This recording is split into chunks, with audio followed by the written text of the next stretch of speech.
যাদের ঘরে বাচ্চা আছে তাদের ঘরে ক্লে নাই, এটা তো হতেই পারে না, কিন্তু এই ক্লে ব্যবহার করে কত সুন্দর সুন্দর জিনিস বানানো যেতে পারে এবং বাচ্চাদের মধ্যে অনেক ইনোভেটিভ আইডিয়াও নিয়ে আসা যেতে পারে শুধুমাত্র এই ক্লের মাধ্যমে।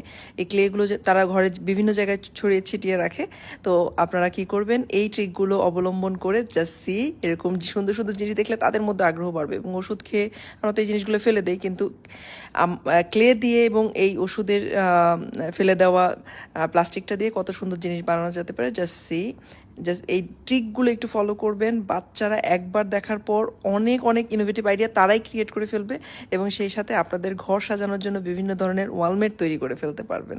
Just see. আর এই গাছগুলো বানাতেও ক্লেরই দরকার, এবং ফেলে দেওয়া বোতল এবং এই ধরনের ডালপালা প্রচুর পাওয়া যায়, খুবই অ্যাভেলেবেল। এগুলো জাস্ট শেপ করে কেটে গ্লু দিয়ে আটকে তারপর ক্লের মধ্যে দিয়ে এই দেখেন কি শোপিস হয়ে গেল। সেম আরেকটা ডিজাইন দেখিয়ে দিব এখন। প্লাস্টিকের বোতল কেটে সেম এভাবে গাছের ডাল কেটে আঠা দিয়ে লাগিয়ে ভিতরে ক্লে দিয়ে, এবং আপনার ইচ্ছা মতো হচ্ছে ডাল নিতে পারবেন, কালার নিতে পারবেন। জাস্ট এগুলো বাচ্চাদেরকে শেখালে কি হবে, আপনার ঘরটাও অনেক সুন্দর হবে, তাদের মধ্যে অনেক ইনোভেটিভ আইডিয়া হবে। জাস্ট এই ট্রিকগুলো ফলো করে বানিয়ে ফেলুন।